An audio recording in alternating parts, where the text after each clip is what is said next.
Hey, the credit card is already out. Shots have been had. The great Joe Kinsey is here. Urban Meyer coming up at 5 o'clock. We're live downtown in Indianapolis as we get ready for the Indiana University to take on the guys that need hymns. That's right, the guys that need a little bit of help. The Ohio State University. We got a lot to get to, including Pat Mack going after people.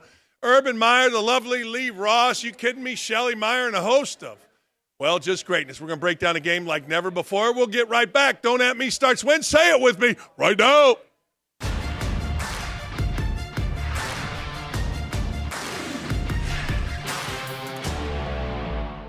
You know, this morning or this afternoon on my afternoon radio show, I started singing. Why did I start singing? I'll tell you why I started singing, because Pat McAfee is releasing a song. He wrote a song. He wrote many songs.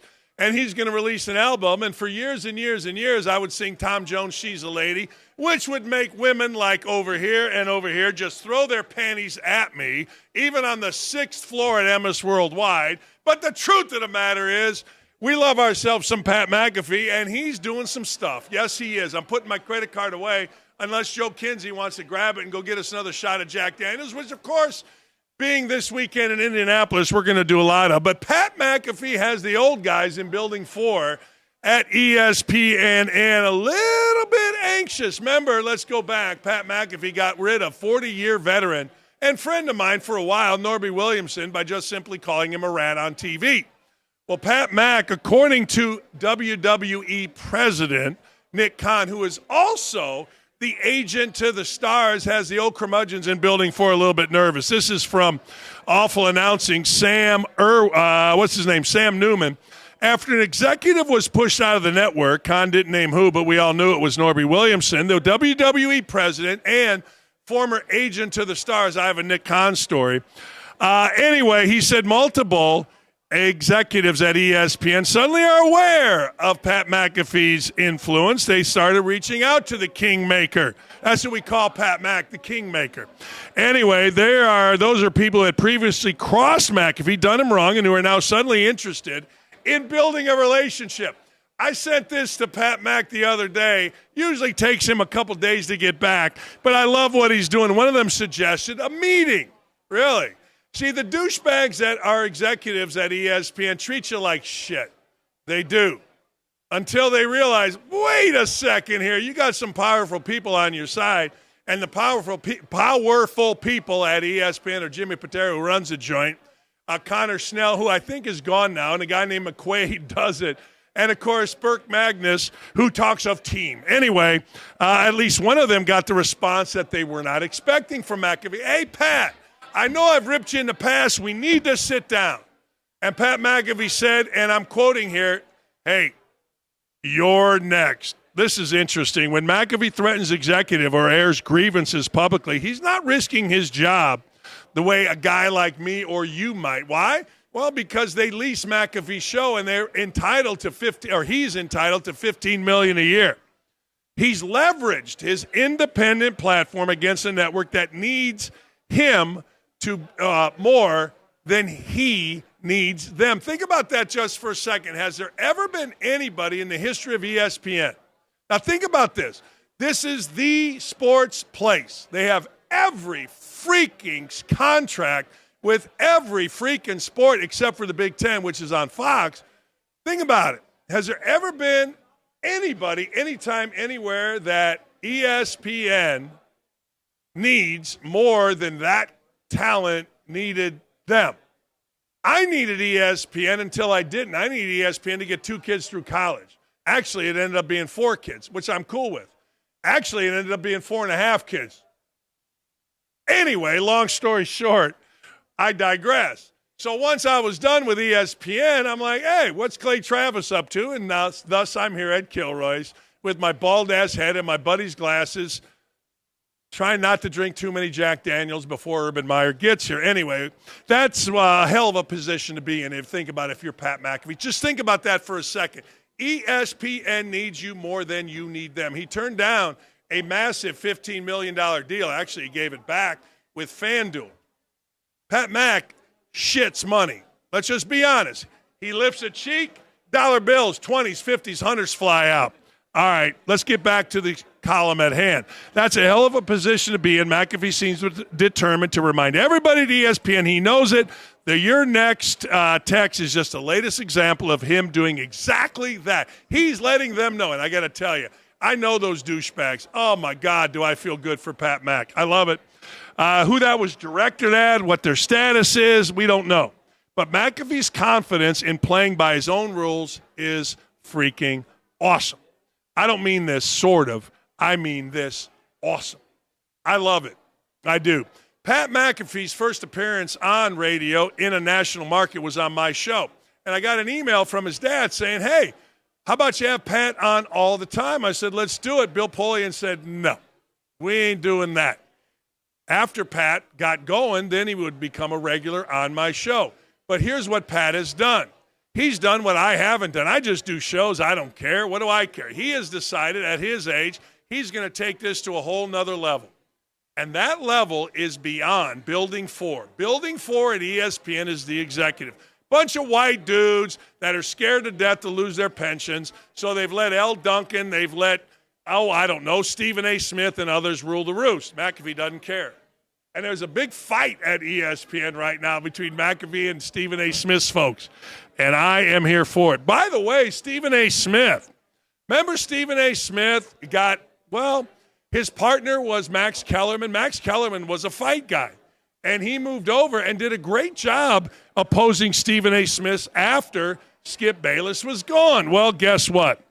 Max Kellerman has come out and explained that Stephen A. Smith isn't capable of being any good. He's horse shit. We know that. What are you talking about? See, think about Stephen A. Smith. He's not on Monday Night Football. Why? He sucks. He got taken off the NBA. Why? It's a terrible show. He does a show in the morning that people, I guess, they say is the number one rated sports show during that time slot. You know how many other sports shows there are during that time slot? One, NFL Network. Okay. Stephen A. Smith, post-George Floyd, held up ESPN, and they gave him $20 million. That's fine. Max Kellerman, though, isn't having it. He says his inability to reach counterintuitive conclusions. Now, I'm going to look around here.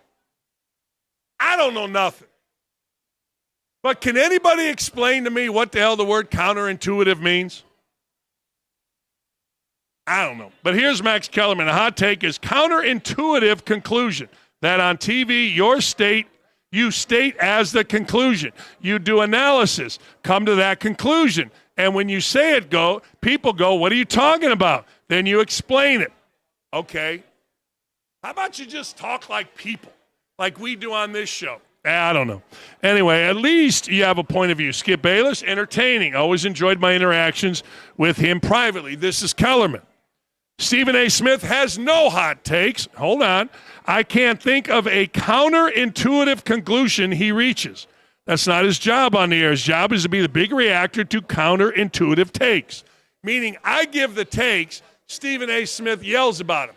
I've done the research to give the take. Stephen A. Smith, who everybody doesn't say is lazy, he just don't know what he don't know. He reacts yelling and screaming. That's what Max Kellerman is saying. Good for him. He's there to hear the crazy conclusion that his partner has come to and be the everyman in a loud voice. You're crazy, he says, and do it enthusiastically. All right, then this is a lot to read. I'm not that smart. Skip and Bayless work because Bayless delivered hot takes multiple each day on trendy topics. Tim Tebow, LeBron James, Cowboys, Johnny Manziel. More often than not, Bayless would say something absurd, giving Smith a chance to play the outraged offender. These moments led to one of the most infamous segments during a debate about Colin Kaepernick. Former NFL receiver Terrell Owens told Smith that Kellerman was blacker than him. Now, there's nothing you can tell a brother than, see that white guy? He's blacker than you. Oh, man.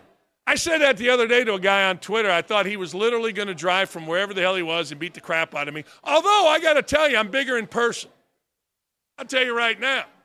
You want to throw hands with me, you got Lee over there, you got Cam over there. We'll throw some hands. We'll break up a bar. And if you see us with a tie around our neck, that means we're ready to go. When we go to a bar, everybody, if we're in suits, everybody puts their tie around their neck. Do you know why? Any of you? You know why you put a tie around your head when you go into a bar when you think there might be trouble? You know who your friend is. You're not swinging at people that aren't your friend. So, hey, wait, she's got a tie. Don't hit her. He's got a tie. You don't have a tie? We're beating it out of you. That's right. Anyway, that was taught to me by my dad in Gary, Indiana, at the Casa Gallardo. Anyway, I digress. Anyway, after that, Smith dismissed Kellerman on the show, and bad things happen. Yeah, I don't care. I'll tell you right now. Smith is awful. We made fun of him, and you're welcome, awful announcing. You did an article on me saying what, well, most feel that, well, Stephen A. Smith is a useful idiot to the Republican Party on TV, and it got you about 500,000 views. You're welcome.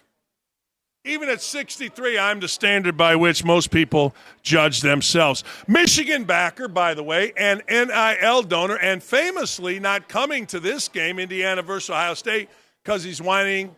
Well, Dave Portnoy, who's a friend of mine, is saying Bryce Underwood, the quarterback, listen to this, can kick rocks if he tries to renegotiate his current NIL deal to get more cash. Wow. Here's Urban and Portnoy discussing Bryce Underwood's NIL, which some say is $10 million. Tell us about the whole NIL, because I know it's well documented or involved with Bryce Underwood. And do you renegotiate? Do you negotiate, or is it just set? Or you do like I don't obviously know. you've done contracts. I've done Yeah. contracts. You have people sit back and go back and forth. To me, it seems like anything goes now. I mean, I think NIL, I think coaching, it seems like there's no rules. There's no contracts, not like professional sports, the NFL or anything like that. It really seems to me like if somebody came along and like, hey, Bryce, here's 20 mil, I think you could bounce if you wanted to. I don't think there's any rules or anything going on with that. As far as I can tell, I was involved in the Bryce stuff, but I wasn't involved in like pen to paper. So I don't know what the actual contract or whatever they call it looks like.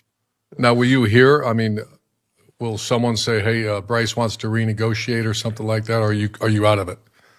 I'm out of it. He'd have some big balls to say he wants to renegotiate now. I don't think that's coming down the pike. That would be surreal. But I'm out of it. So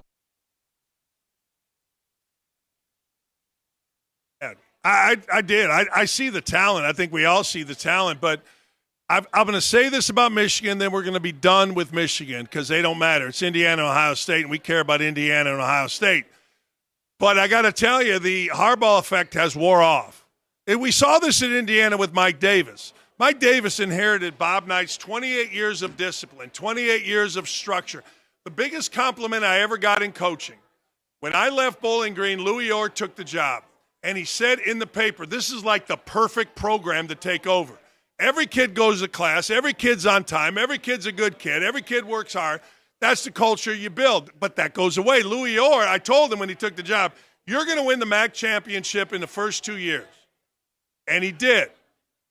And then Louis Orr took over, and then it went away. Same thing now with Michigan. You got the Harbaugh stuff, but now Sharon Moore's taken over, and it's gone away. This is why Ryan Day's such a great coach, because he took over all the Urban Meyer stuff, and they're actually as good, if not better. I mean, how are you doing better than undefeated coming off a national championship? Hey, you enjoying the show so far? Hell yes, you are. Make sure you head on over to youtube.com/@@sign. Don't at me with Dan Dockich. Like, comment, subscribe. You'll never miss any of our great content. All right, I'm going to get into this right now. Indiana versus Ohio State, the matchup. Indiana is getting 4 points. Hi, Strokey. Anyway, Indiana getting 4 points. What does that mean? I'll tell you what that means. That means we're going to win money. For the second time in FBS history, a conference championship game is two undefeated teams. Here is the stats you're going to see right now. Mendoza versus Sayin. And Sayin just set a record. I get it. He set a record for completion percentage, about 80%. Yay, rah, go fight, win. I'll say this about Mendoza. Mendoza has thrown more tough passes while getting knocked in the face.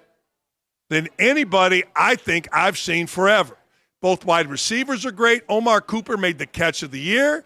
Both quarterbacks are terrific. If you're going to tell me one coach is better than the other, God bless you. But here's why I think Indiana's going to win. This is what I do as a coach. I watch film. So I'm watching Indiana Friday night play Purdue. I went home. I was at Ale Emporium, another bar, my wife, bunch of people. I'm watching. Next day, noon, I go watch Ohio State, and it hits me. This is what I used to do as a broadcaster, and Coach Knight and I used to do this as coaches. You would watch one game and then the next. I'm watching Indiana, and then at noon the next day I'm watching Ohio State, and it hit me, Indiana's better than Ohio State. So I went back. I had both games taped. I turned off I turned the announcers off and just watched the game. I sped through the commercials, so, I'm pretty good with the clicker. And I'm telling you, Indiana's better than Ohio State. That's my analysis. Urban's going to sit right here and tell me I'm wrong. And he's going to tell me why I'm wrong. And he's going to say the bodies of Ohio State are bigger, stronger, better than the bodies are of Indiana. He said the same thing last year, and he was 1,000% right. I am curious when that man shows up here in 10 minutes, does he still feel that way? But that's mine. I would never have to work again, and my wife can attest to this. I would never have to work again if I had any discipline in gambling. Like when I see something that hits me, if I would just bet 10 grand on that. But I'm a pussy, so I can't really do it. But anyway, if I could, because when certain things hit me, they hit hard. But I have no discipline. So like yesterday, some reason I'm betting UC Santa Barbara and I'm betting Cal Irvine or somebody. But I'm telling you right now, and Joe Kinsey's going to join us here in a minute because he's an Ohio State fan, but I'm telling you right now, right this moment, I'm taking Indiana, I'm taking the 4 points, I'm taking the money line, and I'm going to go so freaking fat tomorrow. Now, I'm going to let Urban tell me why I'm wrong, and I'll let Joe Kinsey tell me why I'm wrong when we come back live from Kilroy Sports Bar, or Kilroy's right downtown Indy. Football's finally back, so's the hard-hitting gridiron action on Prize Picks. Download Prize Picks and use code OutKick and get $50 instantly in lineups when you play $5. Must be present in certain states. Visit prizepicks.com for restrictions and details. This is ridiculous. For a group of seasoned reporters, that kind of question is so out of line. Come into this press conference soft.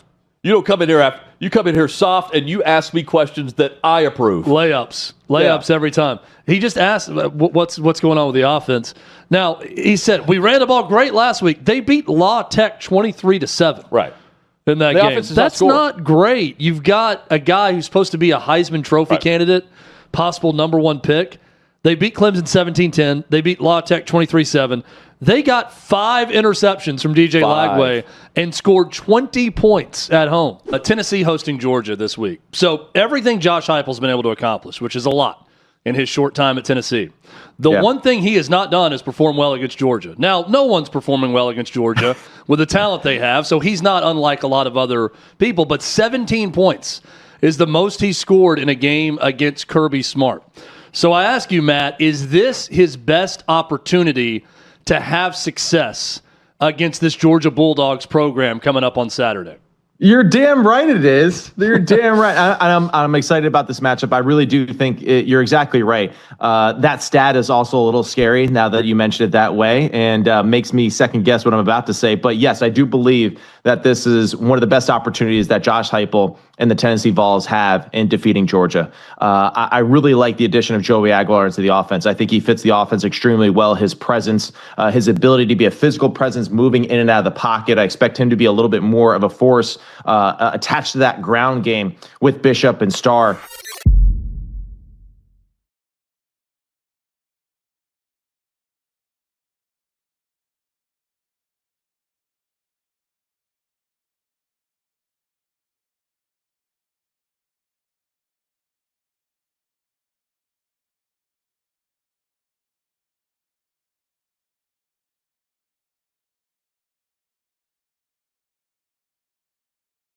Mr. TV is sitting here with us. The great Joe Kinsey, Screen Caps, OutKick. You see him every morning, every night. We do have hot women. Lee, come here a second real quick. Real quick, this is my wife. Lee, get right between us. We do have hot women here. Lee, take off stuff and let's, what? What? I don't know. Dan, it's Friday, Dan. Let's get Friday. loose. Let's get loose. It's OutKicks. It's Screen Caps. Shake that shit. Anyway, did I say that publicly? I did. Joe, you are Mr. Ohio State. I am wearing my Illinois State hat, but hey, look, it's my Indiana hat. You tell me, what the hell's going to happen tomorrow? Dan, first of all, I was told this was going to be an Indiana bar. Dan, look at all There's a lot of Ohio State State fans all over the place. Yeah. Ohio State, everywhere. Are you? OH this. Dan, I walked in here thinking this was going to be an Ohio State bar. I mean, Indiana bar. It's an Ohio State bar today. It's early. It's early, but listen, you can feel the energy building up.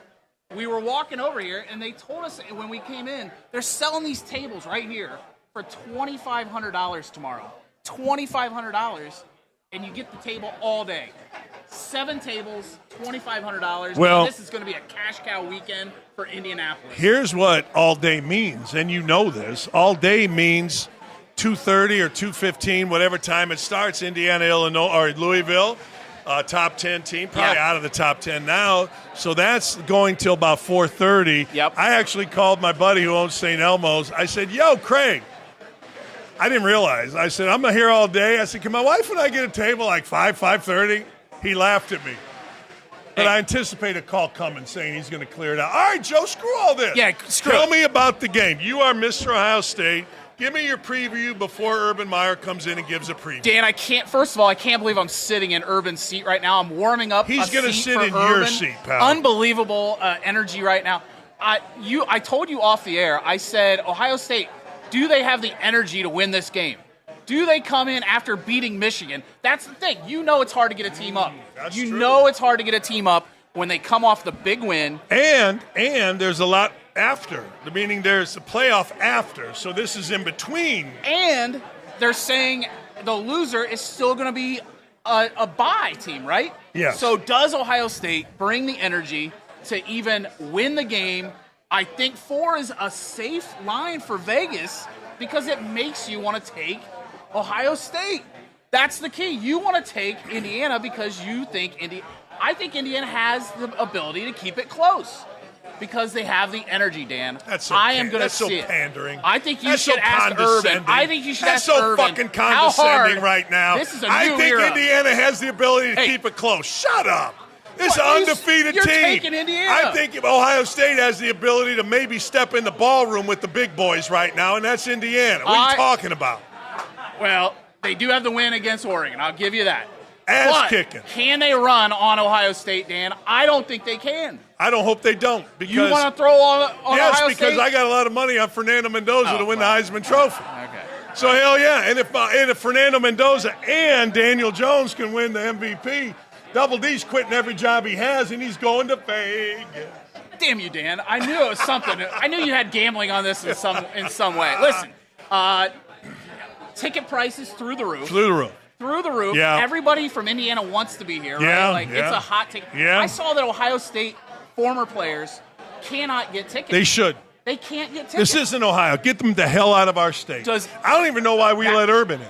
Well, I mean, other than come do a show with me, he's going to be here tomorrow morning, right? Like the Fox show's here. Yeah, that's why he's here. So Urban's going to be here. It's going to be high energy. What do you see happening in the game? Tell me what you see. I'm going to tell you what I see. Tell me what you see. I think Ohio State's going to run the ball down Indiana's throat, Dan. I think that's what's going to happen. I don't think Indiana can Bo stop. Jackson. I think Bo Jackson. Every is time good. you hear Bo Jackson, you know, I think the bat. Home run, climbing the wall. The bat. Yeah. I think of all that. I think he's really good. And everybody always says, is that Bo Jackson's son? No. No. Yeah. But he runs like little Bo Jackson. And I love the energy he brings. Ohio State can now run the ball.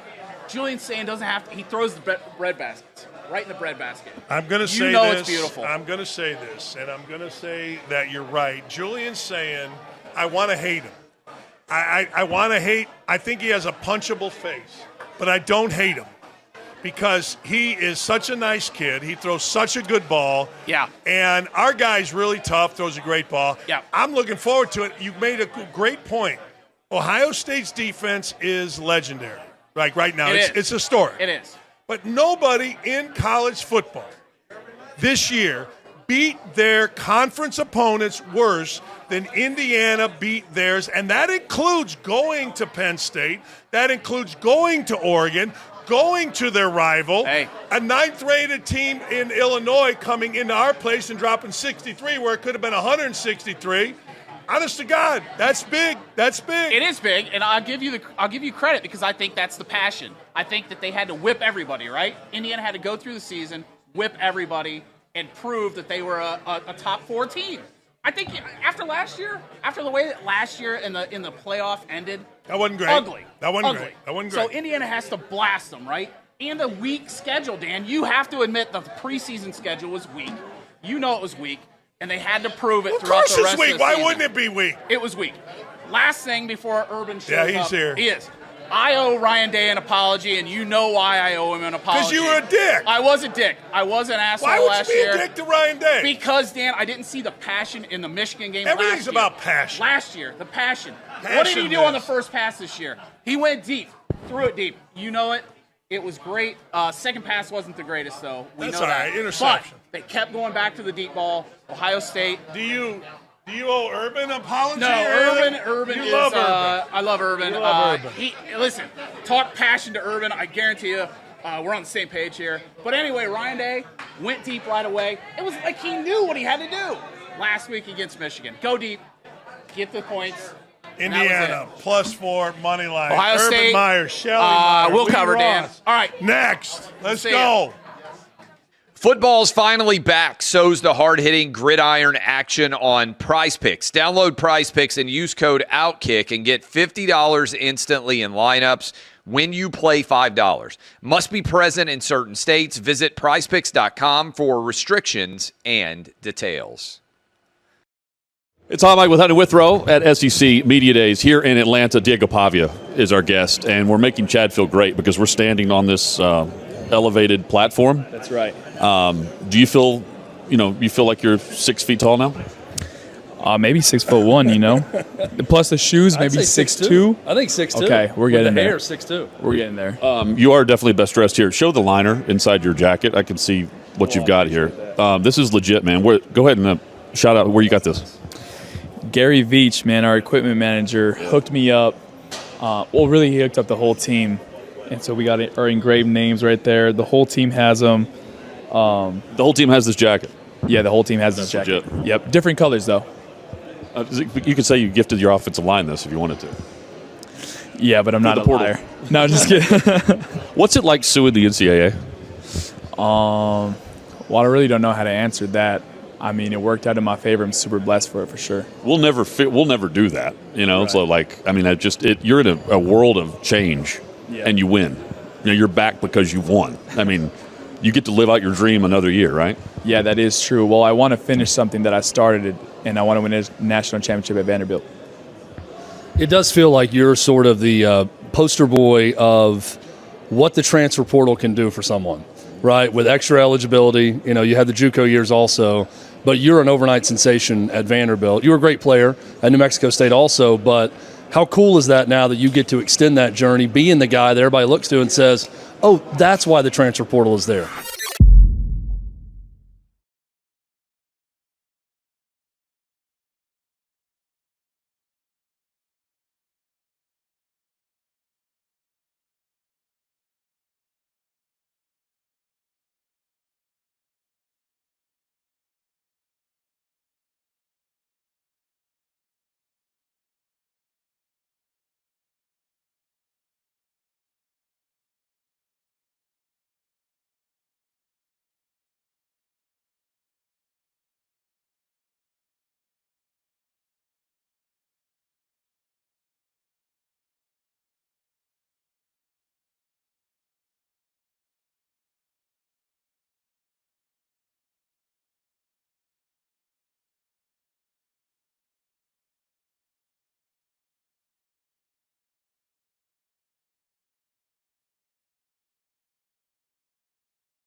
The great Urban Meyer is sitting here with Ohio State fans, Indiana fans. Urban Meyer's here. Are you kidding me? Shut up. Anyway. So Portnoy does. Hey, shut up. Hey, Indiana. All right.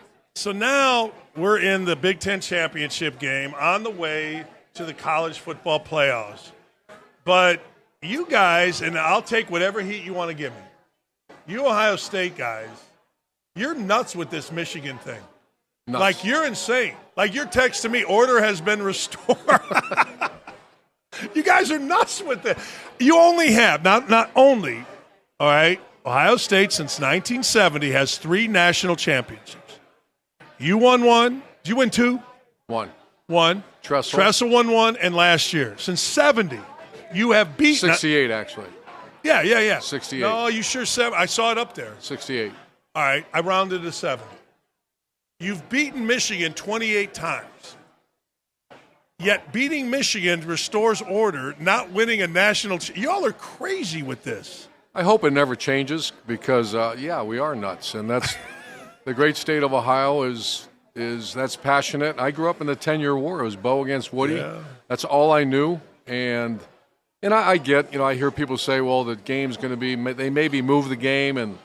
Move it to where? I don't know. Earlier in the season or something because I don't see that ever happening. But, yeah, Jerry DiNardo used to laugh and he'd say, you really believe that if you lose every game and win that one, it's a good season? I said, absolutely. It is. No, it's not. Absolutely it is. And I hope that never changes. But order has been restored in the rivalry.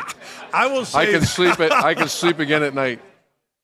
I'll say this. The other day I'm watching with my stepson. He's got all Ohio State stuff on, and it is different, man. I always said this about playing basketball in Indiana. When I ran out there for the first time, we're playing Miami of Ohio, and it was great. And we're playing Notre Dame. It was great. But when we played Purdue. It was ridiculous. That's the same thing, man. Well, I remember Bobby Knight. That one locker room tirade. Oh, yeah. Where he lost his shit or lost his whatever. Is this a podcast? Yeah, so it's different, and I hope it never goes away. I do too. I really. They don't need. But in our lifetime it won't. But who knows down the road with 16-team playoff, 20-team, whatever's going to happen. I'm going to get into Indiana, but what would it be like if that game were played here for the Big Ten championship? What would that feel like? Because you can do that. Oh, yeah. Yeah, it could be back-to-back, and everybody thought that might happen. Be? I don't know. There's a chance you can play them 3 times in the season. Final game of the season, Big Ten championship game, and then again in the playoffs. So I don't know. I imagine at some point that'll happen. Obviously not this year because they're not in. Thank God for a week ago. But I don't know. To answer your question, I don't know. But that game – at the end of the year, it lives with you, and Earl Bruce used to say it best. You have to eat that thing for 365 one way or the other. What's a day like? I remember your first game. You played, I believe this is right, Missouri at Bowling Green. At Missouri, and you won the game. And I remember I was at a 10-year reunion, or 20-year, not 10-year, 20-year reunion, and I called you whatever. Day of games for coaches suck. Awful. What is that like? For that game, Michigan. I shouldn't say awful because when you're younger, you remember when you were full of fire when you started and then you get older and it's misery. The consequences. When I was at Bowling Green, that was a nut job like you were, and it was great. But then fast forward to my last year as a Wolverines, we were actually underdogs in 2018 and absolutely misery. And I didn't say made the mistake, but when I got hired there, I took a garbage can and I had some equipment guys go around with me, and I actually did it just to make a point. At Bowling Green or Ohio State? Ohio State. And everything blue went in a garbage can. Everything. And it went right out to the dumpster. Every blue marker, blue eraser, blue shirt, blue anything went in there. And then like the Colts and Bills, whenever they came to practice, they knew after the first year, because you can't watch. Yeah, right. You have to. And then eventually they would figure it out. If not, we'd throw a scarlet jacket on them. And I don't do it because to make it silly. I want our guys to live it. I want to, and I would really get pissed off now if someone joked around it. My family eats a nice meal if we win this game. Don't mess around with that. And if I hear people joke around about it, it was a really bad day for you on campus. And our players bought into it because, they'd be in stretch lines and all of a sudden someone in the crowd would come out. And there was a rule. And our equipment guys I'd go like this, and you'd see our equipment guys just sprinting over to the person and put like a scarlet jacket on them. So you can't do that here. So it's a way of life. That's a cool thing. When did Ryan Day get vindicated? Let's not take this year. Sure. Not this year. Did he get vindicated last year winning a national championship? I think there's always, in my mind, yes. I think I don't want to say playing with house money a little bit, because when you win a national title, the error is rare. Yes. But for the rest of your life, when someone walks down the street, would it be Woody Hayes, Earl Bruce, John Cooper, Jim Tressel? What's your record against them? And that's what you're known. They don't say how many national championships did Woody Hayes won. You're sick. Yeah. The fact that Woody was. Does Michigan do the same thing? I asked Portnoy that, and I think I had I had Jake Butt on. Yeah, the great player, a great guy, by the way, and does a hell of a job on TV. I asked him, do you take it the same way? He said, absolutely. But then he says, when Harbaugh was losing them, it kind of they didn't talk about it as much. Right. But the minute they win, yes. Now they put that flag, where they planted the flag? They have like that in a trophy room. So it's great. Why don't you say Michigan? Because Woody Hayes never said that. Is that right? Yeah. Team up north. Never said it. Our guys on Fox said they caught me one time. I'm saying, to hell you did. I've never said that. Never said it. And I'll never say it. But he had the greatest line. Why'd you go for 2? Because I couldn't go for 3. A quick story. In 2018, the score is 62-39. There's a minute and a half left. I remember looking at the clock. We get the ball back, and we're going to run it out. Mike Weber busts a run for 30 yards down to the 8-yard line. A guy upstairs says, Coach, in the history of, they've never had 70 points put on them. And I'm not a math major, but I look up there and I said 62 plus 8. So I said, go. You did? Go, and we're going to go for 2. And the guy, they're screaming up in the head, let's go. The next play, our right guard got a Liz Frank, got an injury. And we're playing the Big Ten championship and all that. So I just said, just kneel on the ball. Imagine the guy getting hurt doing that. So if it was the last game of the year, do it.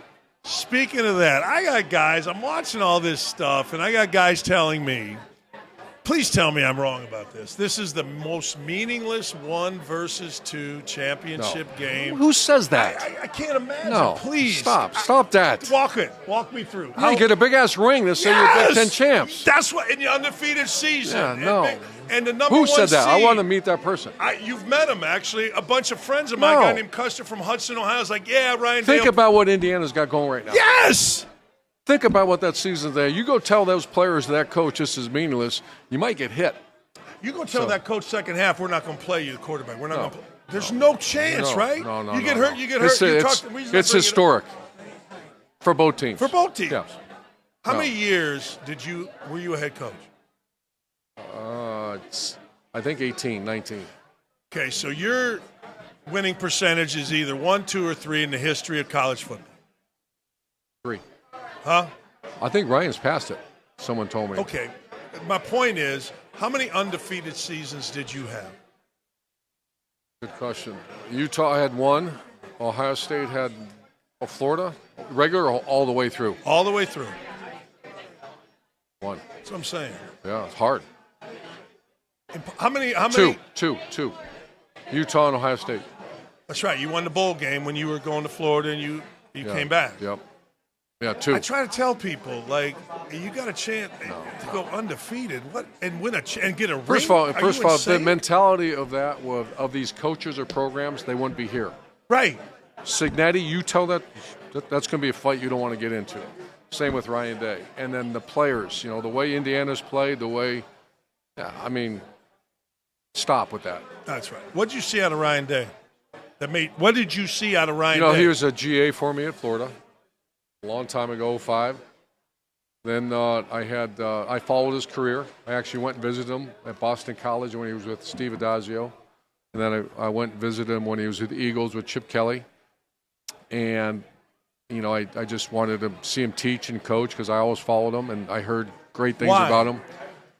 Just for future, just because he was young, and I wanted to see, could he be my quarterback coach? Could he be a coordinator? And then he actually, he was with Chip Kelly when they got fired at Eagles, had a really bad year, the 49ers. And I started talking to him near the end of the year, and I said, to the point where Gene Smith said, are you sure, who's this Ryan Day guy? He's not been doing well in the NFL. And I said, trust me on this one. He comes in as not the coordinator. And then I knew he was really good. To say I knew he was this, I didn't know that. After the first couple months, I did. To the point where I met with the president and I met with the AD early on. And I said, I'm not going to do this forever. 55 was always my target. When I turned 55, I want to be done. And I met with the president and AD, and I said, this is going to be the next coach at Ohio State. And they're just like, great. And they met with him. They agreed, they loved him, and they hired him. What's interesting about Ohio State? You were the number one prospect, or however you want to put it, when you were at Utah. I remember one time you you called me. You go, hey, I'm either going to Notre Dame or I'm going to Florida. Yeah. Here's my day, right? Like, Notre Dame picked you. I don't even know what the hell. I just remember I beat the University of Detroit at Bowling Green. I'd talk to anybody about anything. But if you really think about Ohio State, they hired Jim Tressel from Youngstown State. Now, I understand Jim Tressel is now Jim Tressel, but he was Youngstown State. I know he's a big name. And then they hire Ryan Day, who's your assistant. That's kind of remarkable for a school like that, if you really think about it. Yeah, I think Ohio State probably like in the day of Indiana basketball, which I hope it gets back to that. Yeah, me too. It's almost because you're inbred. Once you're there, once you understand first of all, it's a political place. It's a 60,000 student medical school. You better know what you're doing. That's not for a faint of heart. You just like Indiana basketball. Did you not know? Are you glad you didn't know what you didn't know when you went there? You know what I mean by that? Like, sometimes you just do stuff, and 10 years later you look back and go, God, I can't believe I did that at that time. Well, I did that at Bowling Green in Utah because I didn't know. Yeah. By the time I got to Columbus, I knew. Yeah. And I knew the behind the scenes to a degree, not till it's on your lap. When you got the governor, you got the whole state. There's no number two. There's no. Cincinnati is a great school. It's not Ohio State. Bowling Green, and so, as a matter of fact, when I was in Columbus last week for Thanksgiving with my son, I drove up. 9 out of 10 homes had the Buckeye flag hanging out as I drove through farm country up to Detroit or Ann Arbor, and it means the great state of Ohio. It's really important, just like Indiana basketball. Same thing. No, it's bigger. I'll say this. In the day. When I grew up, Bobby Knight, Dan Dockich. It was big. Isaiah. Yeah. No, there was nothing bigger. No, you're right, but I was a grad student at Ohio State I remember, I didn't realize Bobby Knight was so damn big. Yeah. I'm on the court as a grad. This is 1986, 87, and it's Indiana versus Ohio State in the French Field. No, was it? No, it was St. John Arena. St. John Arena. St. John, yeah. Great place. Yeah, unbelievable. And I come walking in, and I'm like, I'm Bobby Knight. What was he, 6'6"? Yeah. Hey, he's a big dude. Yeah. And I'm like, holy shit, it's Bobby Knight, Indiana Hoosiers. That's the same respect I had. We got to get back, though, Indiana. Yeah, we had a little slippage. I'm on a text chain with Isaiah and all these All-Americans. And you got tough. I get pissed, too, about some of the stuff because I follow you. When you see the basketball players acting like that, I hope is that stopped? Yeah, it stopped, but it's a different mentality in Indiana. Can you imagine if that was an Ohio State football player and I was coaching doing that silly stuff on TikTok? Can you imagine he wouldn't play. He wouldn't play. I'm not playing it. 2 guys in their uniforms. I'm not playing. Doing some effeminate dance. No. And if I get in trouble, you're not playing. No. You know what the lovely Lee Ross did? I'm going to get you in trouble here. Don't comment. She went to the AD because there's so many issues with women dating women on sports teams. She went to Krebs and said, I'm not recruiting them. Wow. We'll move no along. Comment. Alabama, they lose. They in? Yeah, they got to be in. Why? Because you can't count that game. That's what I keep saying. The committee's got to go away. We got to do a play-in. We got to do, and Tony Petitti, the commissioner of the Big Ten, came up with a 4-4-2-2-1-1 model. Right. And that's going to be the Big Ten gets 4. 1 plays 2, they're both in. 1 gets a ring, 1 doesn't. 3 plays 6, whoever wins that game's in. 4 plays 5, whoever wins that game's in. So you have 6 teams in the Big Ten at the end of the year. That way you can schedule who you want. If I'm right now, Ryan Day, I don't play that game next year at Texas. Not a chance. I'm the head coach. You just gave me extension. Let me ask you a I'm going to question. go to the AD and say, I'm not playing that game. You figure it out. You're the AD. But the Buckeyes will not be on a plane. Get me Old Dominion, Kennesaw State, and what was the other one they played? Indiana State. Yeah, give me that. Here's what I said. If Notre Dame played Toledo and Bowling Green instead of Miami and Florida State or wherever they played, was it Texas A&M and Miami. They're number 1 team, or maybe not number 1, but they're 3. Which is, it's ridiculous. You got to get rid of the committee. You always played really good. You played 1 big, 1 medium. I say 1 big dog, 1 medium dog, and 1 small dog. That was our scheduling philosophy all the way through. You would play a MAC team, make some money for the That's MAC a small school. dog. Yeah. Medium dog would be Wyoming. Who's the best football team in America right now before this whole weekend starts? Ohio State. Really? Yeah. Why? There's not a weakness, and when you can go and game plan and say I can score 3 touchdowns, we win. 3 touchdowns. It's not hard to score 3 touchdowns. It's hard to score 4 or 5 because the defense is that good. Last year, I'm walking. Lee and I, your guy Jerry Emmerich, Emig. he gets Lee and I passes to the sideline, and I see you down there, and you're like, yeah. Which game?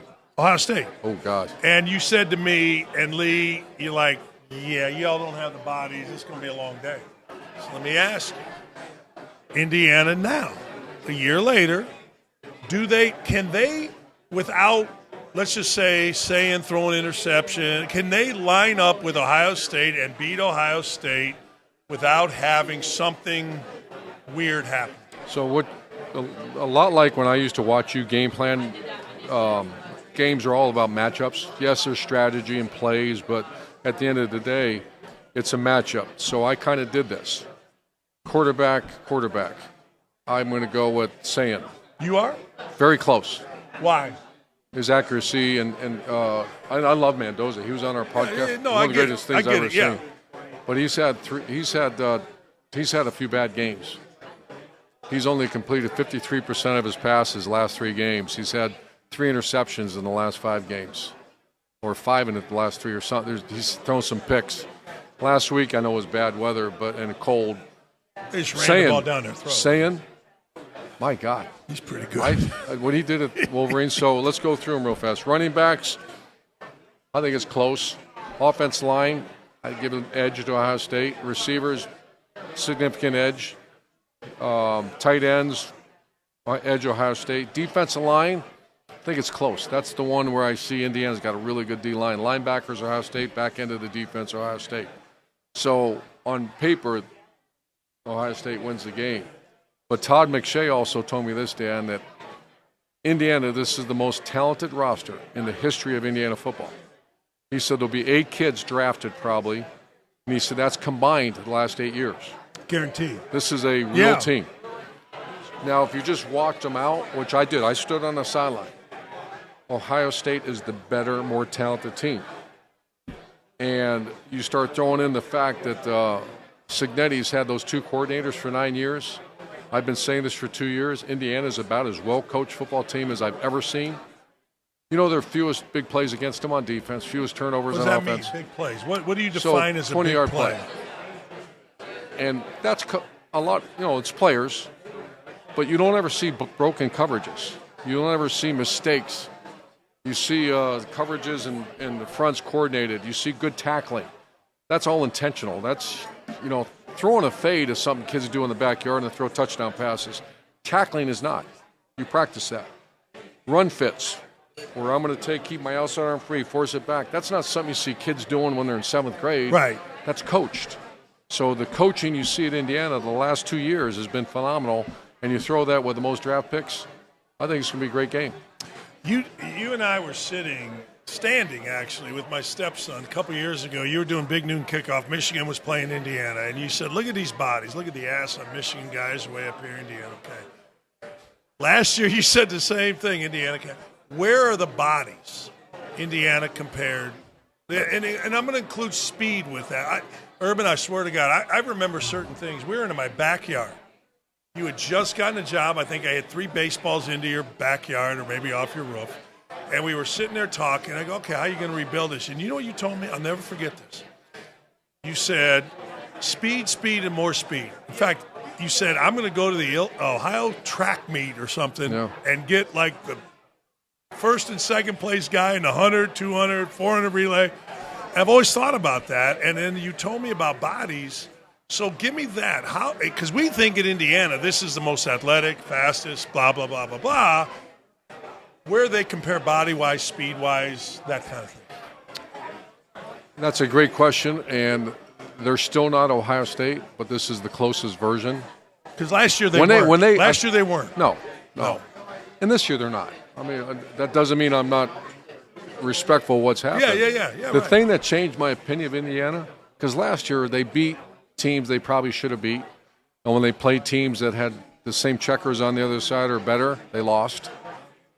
This year, they went to Oregon and won, and that was one of those ones because I didn't see that happening. So that tells you a little bit about the roster. And then when Todd McShay, because he's the best draft analyst that Penn State's going to hire, Matt Campbell. I'm going to ask you about that in a minute. This is the best, most athletic team in Indiana history, and when Todd McShay told me that, because I trust him. And I kind of watch it with a different eye after he told me that. I've been watching him all week. This is a good team. Who's a draft choice? Mendoza's a draft choice. I think he should come back. Is the wide receiver a draft choice? You think he should come back? I do. Why? He's making a bunch of money, and he's not ready. He's not ready. I don't think he's ready. What's not ready about it? Just another year of playing, and the quarter. You look in the NFL, the history of the NFL, it's very rare. Like the kid at Washington, that's very rare. Daniels. That's very rare. Normally, the best quarterbacks have been the Jordan Love, the guys had some snaps. The Aaron Rodgers. You know, you don't go there and start. That Bo Nix. It's like, go learn the game a little bit. And everybody says, well, he played in college. Same thing in college. The kid that comes in and starts as a true freshman, the Wolverine quarterback, he's going to be a good player down the road. He's not ready. No. He should not be playing right now. He should be learning from a veteran player, learning the game, learning the offense, and then play. So I think Mendoza should come back for 1 year, make a bunch of money in Indiana, and go again. I think every quarterback should stay. I think the guy at Oregon, I think the guy at South Carolina, certainly, the ones that can stay should stay. Now they're getting paid. They're going to make more in college than they're making in the NFL. This is where Indiana really made a move. There's a guy, everybody knows Mark Cuban. But the real guy is a guy named Todd Wagner. Todd Wagner is from my hometown. He and Cuban were buddies. Billionaire? More than Cuban. Wow. But he was quiet. He lives in Dallas. So what Indiana did was they got Cuban, and then Cuban got Wagner. Wow. Because Wagner was the brains. Cuban was a promotional guy. Wagner's mother and my mother were best of friends. And they got Wagner. So now you got 2 billionaires in this. Let me go to this. You and I, we were going to go to Penn State. I have it on my phone. You offered me the offense coordinator's job. I said I wanted a 2-year deal, and I wanted to be fired after 2 weeks because the buyout is what we want in college football. We almost did it. Yeah, you're right. How close were you to taking the Penn State job? When? Huh? This year? Yeah. No, I have no chance. How close last time? You liked the Penn State job. I love Penn State. Yeah, I love Joe Paterno. Yeah. And he called me in his office and said, I want you to be the next coach after me. And I said, wow. So I flew up with my son. What year was it? 2011. It would have been the 12th season. So who became the coach? State. Bill O'Brien. Who? Oh, Bill O'Brien, yeah. Where were you at? I took a year off from Florida. I remember that, yeah. And so I took Nate up to the camp. I jogged campus. That was back when I was a runner. For 4 hours, I went through the dorms. I went through the street where the creamery is and all. Beautiful place. Yeah, great place. And then I got in a car, and the whole time I'm thinking, how do I convince Shelley? Joe Paterno wants me to go to Penn State. How do I convince Shelley to move to the northern part of the country? And then I left to go see my buddy Schiano at Rutgers. I didn't see a human being for 3 hours. No. And I started in my mind, so okay, if I give her a NetJet, and let her just go, and I'll coach his team because Coach Paterno wants me to do it. But then about a week later or so, that's when Jim Tressel resigned at Ohio State. I remember where I was. You're funny as hell. I remember I was playing golf, and you called me one time. You go, hey, you're so full of shit, which I love. You think Ohio State would hire me? I go, really? I remember exactly where I was. I was on the 6 tee box at Wolf Run, the golf course here. I go, really? It's like a Sunday morning. I go, I don't think so. Why would they? You only won 3 national championships. Why would they bother with you? What are you doing? Joe Paterno told me and Coach Knight, first time they ever came to Indiana, which was like 90, whatever, I don't know, 2 or 3. We're sitting in his office. Knight invited me to go over with him. He goes, come on, we're going to meet Coach Paterno in their locker room. You're a player? No, I was coaching them. Oh, yeah. He was bitching, whining, and moaning about Penn State being in the Big Ten. He said, we can't recruit anymore. He said, all these East Coast kids that we've gotten, they want to see us play Pittsburgh. They want to see us play Temple. They want to see us play Boston College. Yeah, he goes, we can't. You think any of these parents want to come out to Illinois or Indiana? Yeah. That was pretty interesting. It made a lot of sense. Just like your thing has always made sense to me about you've told me on the air and other places that you tell your coaches, we got this kid, he's a 5-star recruit. If he's not a first-round pick, you're not doing your job. That fascinated me that people think that you recruit, you get a system, you have a great system, but your demands on guys to develop kids that are already 5-star is amazing to me. It's a hell of a thing. You know, Woody and Earl, I learned that from them, is probably a lot like Bobby Knight. We had a rule, and I remember with Earl Bruce, if you ever said that player's not very good, you're done. You're done. You can't coach anymore at that school. And I would always, when I hire a coach, I said, if I hear that, there's not going to be a second. For sure there's not a third because you have to leave. You can't. We brought that player here, develop his skill set, you work your ass off, and the one thing that's never allowed to be said in the program is that player's not good enough, because of course he is. Now, you might be a really shitty coach, so I would get after the coaches really hard, much more than the players, because players are players. Players are going to, if they respect the coach, they're going to get better. If they don't, they're not. And both of us can give example. I mean, look at Signetti. Are you kidding me? I mean, players are players, but coaches are coaches. And players improve if they trust the coach. If they don't trust the coach, that player's getting ready to have a really bad career, and it's not the player's fault. First time I met you, I'll never forget this. You came in, you made the guy, the athletic director, assistant athletic director, what the hell was his name? Seelig. Like, yeah, you can leave. And I was like in the middle of some workout or whatever. And you're like, hey, they got any talent here? I'm like, yeah, they got this kid, Josh Harris. Oh, yeah. That was a hell of a player. When you're at Bowling Green and you turn around a 2-9 team to go 9-2, I don't know, whatever the hell. It was unbelievable. When you were first coaching, when did you feel comfortable? Never. Right? Yeah. It was a different kind of discomfort, though. When I was young, I even said to Shelley in our first game, I said, if we lose every game for 2 years, is that probably it? And she looked at me and said, will you shut up? I bet you won today for the Missouri game. But it became, I don't want to say fearful of losing, but just did I know what I was doing? Once I kind of said, yeah, you know what you're doing, then you start to get fearful of losing what you got. You know, all of a sudden you're 4-0 against the Wolverines. You know, 4-1 doesn't sound very good. You know, and you just get horrified, and in the way my mind works, it was almost paralyzing. Did winning become a relief? No more. It was not energy.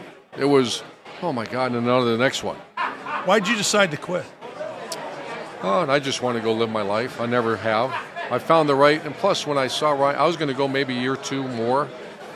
And then I saw I had Ryan Day, and I made the mistake when I left Florida. When you don't have a succession plan, all those great people lose their jobs. I mean, from secretaries to strength coaches to trainers. Yeah, everybody comes in. And everybody does a great job. I mean, or else you wouldn't be there. And that broke my heart.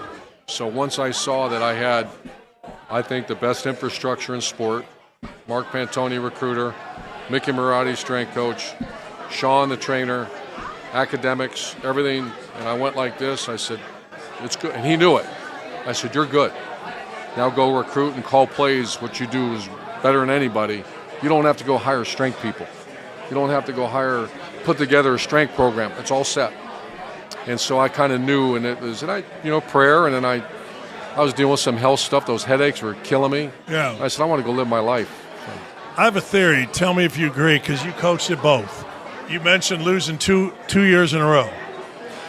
I hear people tell me, and buyouts brought this out. I hear people say, oh, man, the pressure at Notre Dame, pressure at Ohio State. And I get it. There is. It's so big and all that. But a hell of a lot more pressure at Bowling Green, where if you're going to get your ass fired, you don't have a $50 million buyout. Yeah. They tell you at noon or whatever, July 1st, hey, man, turn that car in. Hey, man, turn that phone in. Did you have years left or no? Huh? No, I told him when I was done. I was going to Indiana. I told him I was done with my contract. I said, look, this isn't going right. I'm like a black cloud over my head. I'm going to move it along. And thankfully, I had a couple, Arizona State, and I had a couple offers where I knew I was going to end up. But I started thinking about that, like, wow. No, you're right. What if I never looked at it that way, but you're right. Because you're not done working. Well you're 40. What was I, 44 with a kid's 6th grade, 8th grade? You know what I mean? Like, you look at it, and I see all these guys with these buyouts, and I'm like, whoa, wait a second. I get it. There's a lot of pressure, but hold on here now. Yeah. About a year after that pressure, your two kids are going to private school, and you're making about $50 million. Should there be buyouts like that, and why are there buyouts? Well, I'm a capitalist, so as long as the market says. Why are there buyouts? When I was starting in the profession, the assistant coaches never had buyouts. I was one of the first guys because I would lose guys every year. I started putting buyouts even for the assistant coaches. Yeah. And there's now most of them have that. So, yes, there should be buyouts. Why? Because capitalism, the market says there has to be. Should there be these big salaries? That's why I laughed when and I understand the governor of Louisiana is a great guy, great Republican and great. I know people that know him, and he even said someone about, we were just having fun together. But when he came out and said, we're never going to put that contract together, I'm thinking, yeah, you are. Of course you are. It's the market. Good luck. You wouldn't have hired who you hired without a good contract that's a guarantee. Did Kiffin fuck anybody? Yeah, I think he's got to do what he's got to do. I think that was a really hard thing to walk away from that team now. Could you do that? Well, you did it, but they brought you back. Yeah. It's different, though. It's different levels, different leagues. I did it, though. I left Utah to go to Florida. And they asked me to come back and coach in the BCS game.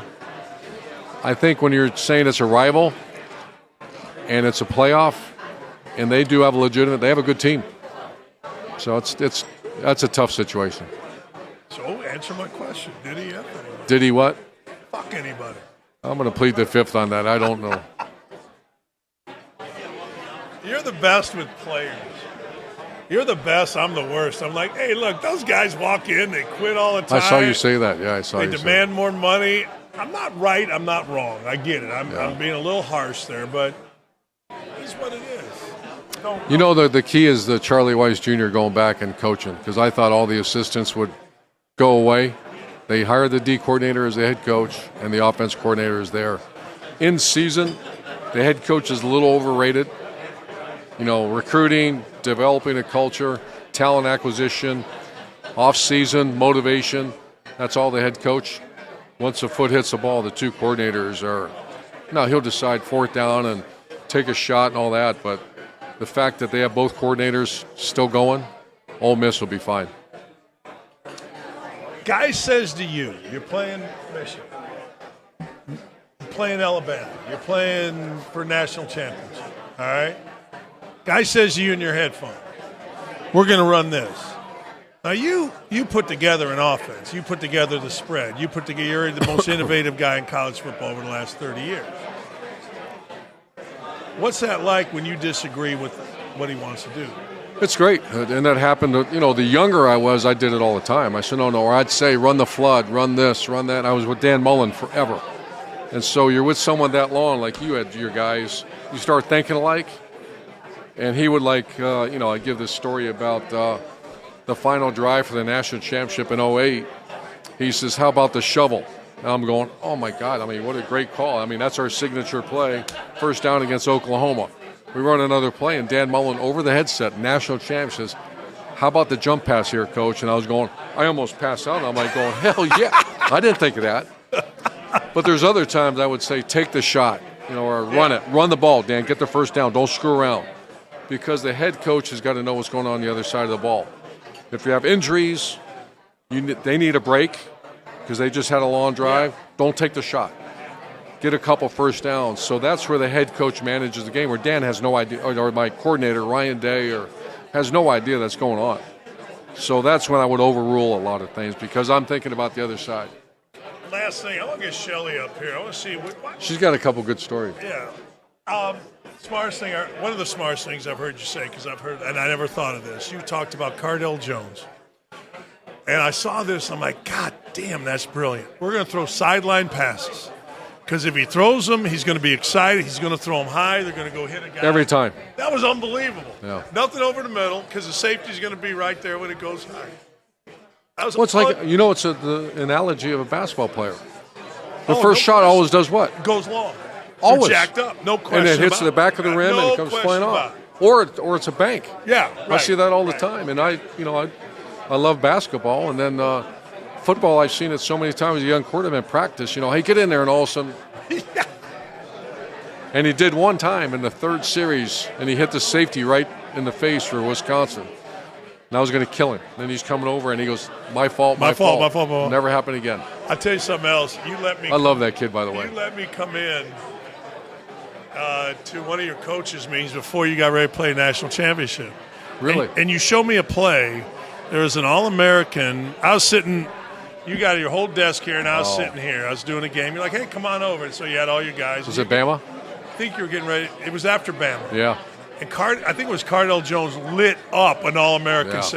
Lit his ass up. It was a safety, All-American safety. It was like George Teague. I don't know if it was George Teague. No, it was one of those guys that was like, and you're like, I don't know who the kid was. Maybe he became good. You're like, yeah, that kid's never going to make it in the NFL. Look at our quarterback. Just knock the dog shit out of him. I sat there going, whoa. 250-pound dude, yeah. Oh, man. All right, we're going to get Shelly Meyer up here. Shelly Meyer's coming up, everybody. Lee Ross Dockich is coming up here.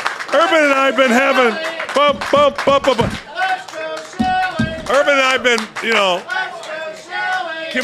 do we have any more, we're going to take a break. We'll be right back. Oh, good. Thank God. What am I doing? Football's finally back. So's the hard-hitting gridiron action on Prize Picks. Download Prize Picks and use code OutKick and get $50 instantly in lineups when you play $5. Must be present in certain states. Visit prizepicks.com for restrictions and details. This is ridiculous. For a group of seasoned reporters, that kind of question is so out of line. Come into this press conference soft. You don't come in here you come in here soft and you ask me questions that I approve. Layups every time. He just asked what's going on with the offense. Now, he said we ran the ball great last week. They beat La Tech 23-7. Right. In that game. That's not great. You've got a guy who's supposed to be a Heisman Trophy candidate, possible number 1 pick. They beat Clemson 17-10. They beat La Tech 23-7. They got 5 interceptions from DJ Lagway and scored 20 points at home. Tennessee hosting Georgia this week. So everything Josh Heupel's been able to accomplish, which is a lot in his short time at Tennessee. The one thing he has not done is perform well against Georgia. Now, no one's performing well against Georgia with the talent they have, so he's not unlike a lot of other people. But 17 points is the most he scored in a game against Kirby Smart. So I ask you, Matt, is this his best opportunity to have success against this Georgia Bulldogs program coming up on Saturday? You're damn right it is. You're damn right. I'm excited about this matchup. I really do think you're exactly right. That stat is also a little scary now that you mentioned it that way, and makes me second guess what I'm about to say. But yes, I do believe that this is one of the best opportunities that Josh Heupel and the Tennessee Vols have in defeating Georgia. I really like the addition of Joey Aguilar into the offense. I think he fits the offense extremely well. His presence, his ability to be a physical presence moving in and out of the pocket. I expect him to be a little bit more of a force attached to that ground game with Bishop and Starr.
Dan Dockich, Urban Meyer, Shelley Meyer, the lovely Lee Ross Dockich, who we usually make get on a table and twirl, but that's a different story.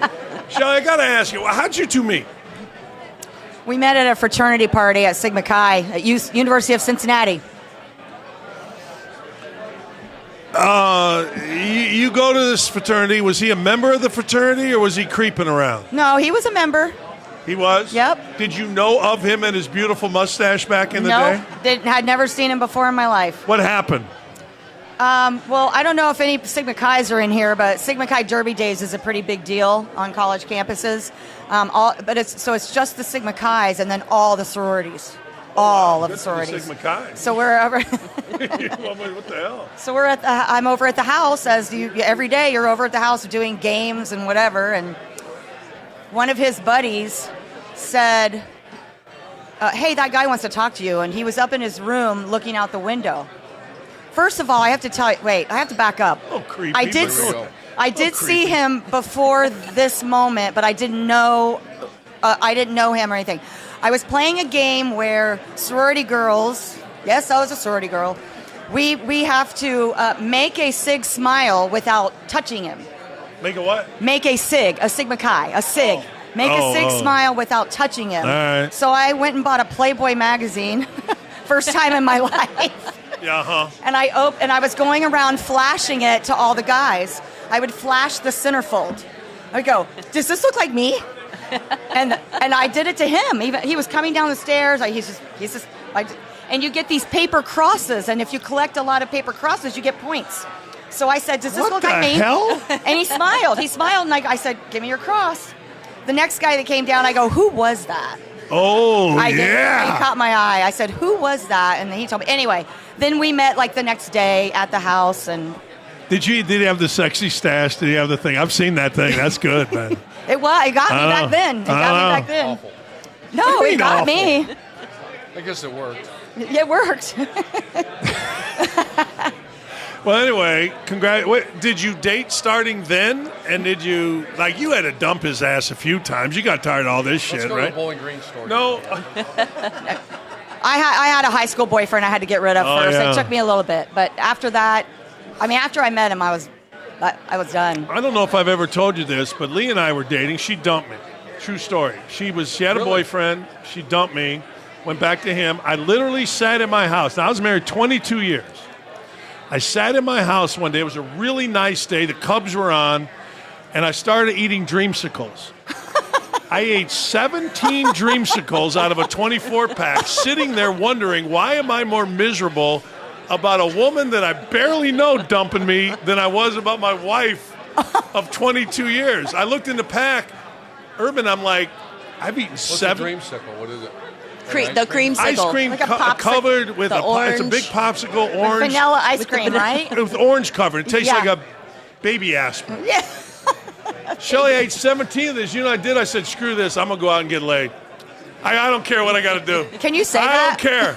I'm going out. Yeah. I'm going to get drunk. I'm going to get somebody drunk. Somebody will love me. Love me long time. 17 Dreamsicles. I bet he has the same story. Have He's you too had tough. any dreamsicle since? Or No, is I it can't like look at a 2? dreamsicle. Yeah. No. I can't even look. Although tonight, if we have a little beers, maybe we. So, how big of an impact? I swear to God, this is true. I remember everything, and I came home. We had a big win against Detroit. Urban calls me up, and he goes, "Hey, you got a minute?" I go, "Yeah." He goes, "You're at Utah," and he goes, "Yeah, I got picked up today. I'm going to get the order wrong." You know, Notre Dame picked me up. I went and visited their campus, and then I got home, and Florida called, and I told Florida. They gave me their offer, and I said, Notre Dame offered me double. They offered double, blah, blah, blah, blah. Picked them up, whatever. I said, well, he goes, well, Florida, all the recruits are right there. You got to travel. But I don't know that Shelley wants to go to Granger, Indiana, and live. How big an impact did you have on not only his career, but where you went? Well, first of all, we had already lived in South Bend for 5 years before that, and That's enough. it was long enough, Yeah. and I didn't want to go back there. The winters are horrid, and there's nothing there except for Notre Dame. And if you're a big-time Right. Catholic, that's but pretty. you are the coach at Notre Dame. I mean, and that's And his name is Urban after a pope, right? after like 7 popes. Yeah. Yeah, but I don't know. Honestly, I don't know what big of impact. I've never asked him, like, how much did you really pay attention to me when you were making that decision? Because when it came down to it, where are you more likely to recruit the players you want that will help you win a national championship? I mean, where? Pretty Florida. good. Florida. And that was right after the Notre Dame guy put his, like the missions director on Sports Illustrated, like put his arms and said, it's hard to get in here or something like that. You remember that? Yeah. Were you there then? I think I left, but yeah, it was, the priorities were a little bit not right. I mean, I remember I was recruited for Notre Dame, and I was at the high school, and they wouldn't let us have cell phones because Notre Dame doesn't do that. What does that mean? Everyone else were using budget and I had to borrow a phone from a cell phone at a practice from a coach at Connecticut. I said, man, I need to call this coach. And he looked at me and goes, well, call him. And I said, they don't give us cell phones at Notre Dame. And he goes, what? What year is this? This is 99. 99? Yeah. 98, 99. Bowling Green gave you a cell phone. And I was making $55,000 at Notre Dame. And she had to work full time to support our family. So it was a whole different era back then. I tell people when I left Indiana, I was making $54,000. And Knight's thing was, I want my 2 top assistants, which I was, to make as much as the coordinators in football. Wow. So I think they were only making that. I went to Bowling Green as a head coach. What'd you make? I made $75,000 as a head coach. Hundy? Jackass. That was big money. Football. I remember telling our boy, it was Werline with me, Krebs for you, like, hey, there's, how many seats are at Bowling Green football? 16, 18, 20,000? 25,000. I remember, I go, look, I understand football. You got 25,000, I got $3,000. Right, like but you beat the Wolverines that year too. That was a good night. That was a great night. That was a. So I got to jump in real quick because I want her to tell a story. So Dan's our neighbor. Yes. You were the softball coach. Should I want to say golf coach. Softball coach. Great softball coach. Went to Syracuse right after that. But Shelley and Dan became great friends. Yeah. And Dan was over our house one hanging night. with Shelley. I don't think you were there. No, you weren't even there. Dan's going through the cupboards or pantry. He's looking in my pantry. He's like, man, I just feel like a woman. I just want to eat everything. And he's looking in my pantry for stuff to eat. And then the second story is my daughter Gigi and Andrew are besties, best friends. They were together most waking moments. Yep. And they used to have sleepovers. And Dan called Shelley when Gigi was sleeping over with Andrew. For the first time. Like, they usually slept at they were like 7, Yeah, 8. they weren't much older. Yeah, 3rd grade. Gigi was in 3rd grade. Yeah, they were sleeping at Dan's for the first time. But they had usually slept at our house. Yes. So he calls me and he's like, hey, I have a question. Like, where do they sleep? Do they sleep in the bed? Good question. Do they sleep? That's a good question. Do they sleep on the couch? Yeah. I said, oh, we usually just put sleeping bags down in front of the TV Right. and they fall asleep in front of the TV. and that's it. He's like, oh, okay. I just didn't really know what to do. I with didn't that. know. Yeah. That's a legit question. I thought it was. We got the side eye from a few moms. I know. At St. Aloysius. St. Aloysius, yeah. We got the side eye because our kids used to have sleepovers. Yeah. And there was a boy and a girl. Yeah, but Gigi was Gigi was mostly boy a then. tomboy. Like, she was The most good. amazing thing I've ever seen in athletics, and I'm totally honest, every day we would play in the backyard, Gigi would play, and Nikki would not. Nikki was like dating, I forget the boy's name over there, whatever. Nikki was like doing her nails, whatever. And then all of a sudden, fast forward, I don't know where you guys were. Maybe you were in Utah, maybe you were in Florida. All of a sudden, I read this. Nikki Meyer, son of Urban and Shelley Meyer, is getting an athletic scholarship to play volleyball at Georgia Tech, and I'm like, this cannot be. This has to be Gigi, because Nikki was always like dating. I don't know. I used to drive her to school, and we were talking about gas prices or whatever, and she was always like. And I'm like, no. I remember I called you. I go, wait a second. I read where Nikki is getting a full scholarship. That's Gigi, right? No. Nikki. That was unbelievable. She's the best athlete in the family. Nikki is. I will say this. I've always said this about Shelly Meyer, best coach's wife. And I don't know if that's a compliment. I don't know if that's not a compliment. I think it's a great compliment. Best coach's wife I've ever seen in my life. I think it's difficult to be a coach's wife. Unbelievable. Yeah. It's like special. I loved it. Do you miss it? No. You did your time. Why do you not miss it? Well, I'll tell you what I miss. Because your husband never lost. What I miss is the way we treated our staff and our players like family. And I know that it's not like that anymore because there's too many other factors interfering. You know what happened when I took the Bowling Green job? I wanted to be right next to campus so the players could come over the house. And they were over all the time. All the time. Once a week, every Thursday, I did the same thing at Utah. Then I started doing it in Florida. And the players didn't want to come over. They didn't say it. Yeah, really. And then I started getting miserable because you're with I want to go home. Yeah. And then someone would say, the players are coming over. I'd be like, oh, my God, no, I don't want to see anybody. Or the staff. And then by the time I got to Ohio State, I said, I'm moving 18 miles away. Well, once a year, we'll have all the players over. I'm going to spend 10 hours a day with them. Yep. But when I get home, I want to see her and my kids. Yep. So it just changed a lot. And people don't really have the players over much like we did. You called me one time when you got the Ohio State job, and you said, I'm treating this like a business. He said, I remember being in my backyard, I was painting something, and there's a bunch of dudes in your backyard at whatever our neighborhood cobblestone, they're having a dunk contest in your backyard. All the time. And I remember, like, man, that's awesome, and you know, whatever. And then they left, and we had beers and probably watched Andrew Dice Clay, but that's not for publication. But anyway, Lee, and then I remember you called me, and you go, yeah, I ain't doing that no more. No. It's totally different. Like, I put a thing out on Twitter, and I'm curious how you would handle that.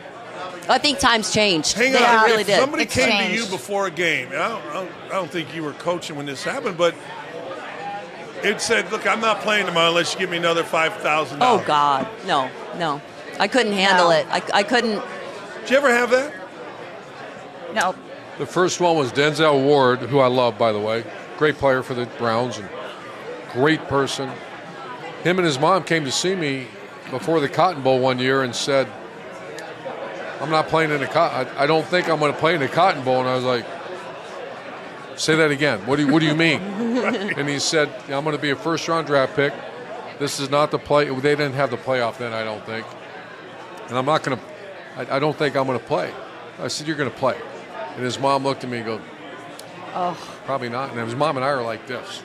And I was like, because his agents start getting involved. And then Nick Bosa, I think Nick Bosa, if we had him in 2018, I think we went 13-1. He stopped playing. Stopped playing. Why? He got hurt. Yeah, he had the hernia surgery, but he probably could have come back. And he even told me, I saw him getting ready to play, and I love the Bosas. And his father came in and he said, $30 million. I go, what do you mean? He goes, that's what his value is right now. He goes, why would I let him come back? We're pulling him out of school Monday, and he's done. And he had his father and I are like this, and I was like, I couldn't get out of my chair. I physically went, I'm not moving, I'm paralyzed here. I can't move. Our chance to win the national championship just went gone. That's how good other than Percy Harvin, I think Nick Bosa is the best player, one of the best I've ever seen. And he walks out the door. And there's nothing you can do about it. No. And I kind of understand. I mean, that's that's what I'm saying. Yeah, that's a better way to put it. Yeah, I mean, Nick Bosa, yeah, he's a man's man. He's tough as nails. You think he regrets that? No. Nick, probably in the back of his heart because he doesn't have a big ring on his finger. We would have had a big ring. If that kid would have, that's how good he was. That's what I'm saying. Like, I get it. I do. I totally get it. But do you think these kids now, Shelly and Lee, you guys were around kids your whole life. Do you think they ever look back and say, man, or is that just so far gone that, all right, I made my money, I did my thing? I don't know. They were just different back then. I know that I really feel like the players even in the beginning of our days at Florida, really enjoyed coming to our house and hanging out with my kids and throwing footballs in the backyard and having a great meal. I think in the beginning, and even before that, they loved it. I mean, Bowling Green in Utah, and now it's just, I just feel like that's the part, that not being a part of it anymore. I don't want to go back. I don't want to go back. That was like the most rewarding part for me, was being involved in their lives and helping them see what a family's like, and just the positive influence we could have. Now, winning was really great too, and the only other thing I miss is flying private. Your husband said this to me one time. So your husband one time, we played golf, and he flew into this little airport by Wolf Run here. He was an Ohio State coach. So about 3 years later, he's not the Ohio State coach. Hey, man, what do you miss about coaching? I miss winning. But you know what I really miss? Being treated like the Ohio State coach. I'll never forget you saying that. Yep. I go, what does that mean? Well, you know what? NetJet. Yeah, now I got to go through frickin' Clear or TSD or whatever the hell it is at the, oh, man. But what fun times. I appreciate you. Are the best. I've said it to everybody that I've ever seen. You are the best coach's wife. If anybody is better, God bless them. Like I always said this about Lee. If I went back to coaching, that would be the best. And I would be the best husband. Like I'm dying to paint my face and like be a maniac. Now that we're out of coaching. Back then I was a maniac. I'd cuss you out and it would have been a mess. But and wear your jacket backwards. I'd have done everything. You did some cool stuff. I'll say this about coaching, and we have 3 incredible children, like you have 2. What's that? We have 3 incredible kids. Yeah. Our kids grew up in a household where society makes you think the color of your skin, what you do in your private time, that's really important. Where on athletic teams, no one cares. No one cares. Nobody. Your religion, that's your what. Yep. Great. That's you. Great. Yep. Whatever you want to do, that's you. But when you come in here on 4th down and 3, we got to stop them. Yeah. And the best players are going to play. Yeah. I never ask someone, are you? Yeah, right. What's your feeling Protestant? about? Yeah. What are you, Republican? What are you? And here's a beautiful thing about our children and our children's spouses. They look at human beings that way. That's right. Right. And I watch the news sometime. I'm going, that person has never done anything in their life competitive, because how do you think like that? Right. That's the beautiful thing about my children, my grandchildren. I've never looked at a human being anything other than, hey, we need you to win this game. Right. I don't care Why what is it that hard? Urban, I don't get that. And just go ask my children, and Nikki, and I'll close with this. Nikki was a volleyball player at Georgia. All 3 of my kids played Division I sports, like Andrew did. So they did this article at Nikki at Georgia Tech.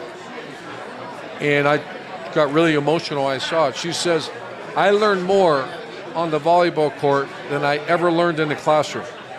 That's about right. team, Yep. selflessness, commitment, dedication, hard work, meritocracy.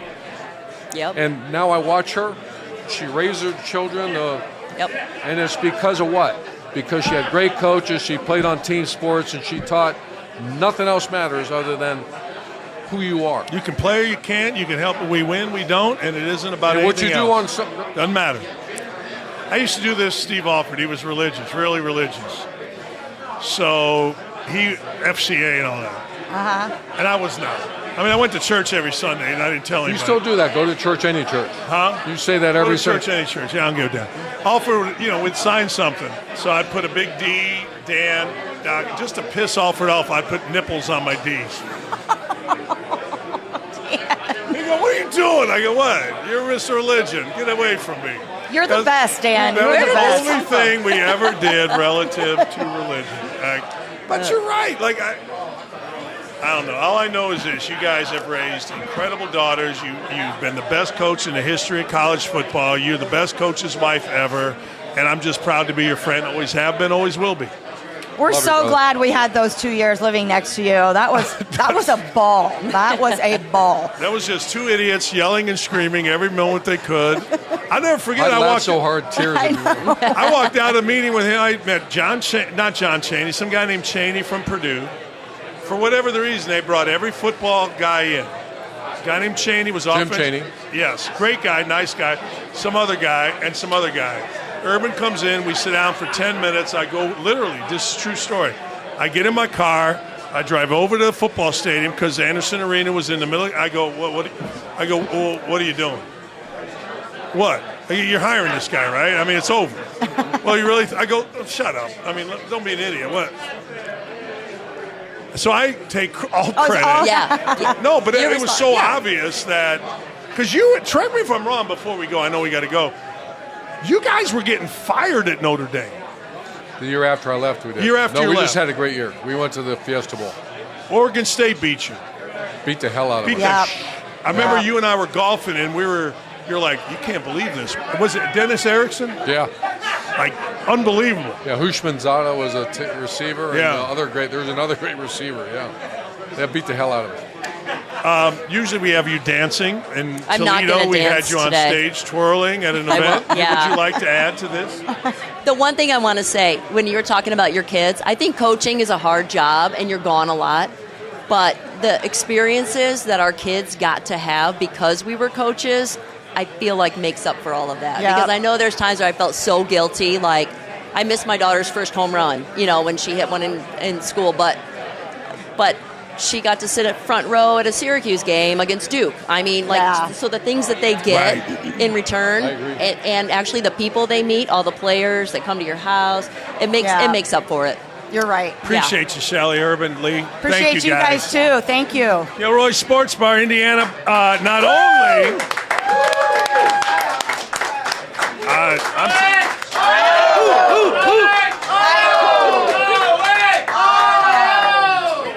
You gotta start the Hoosier cheer. The whole state of Michigan, the whole state of Michigan, the whole state of Michigan. We don't give a damn for the whole state of Michigan. We're from Ohio. Well, that's great, but you're going to get your ass beat by the whole state of Indiana, motherfuckers.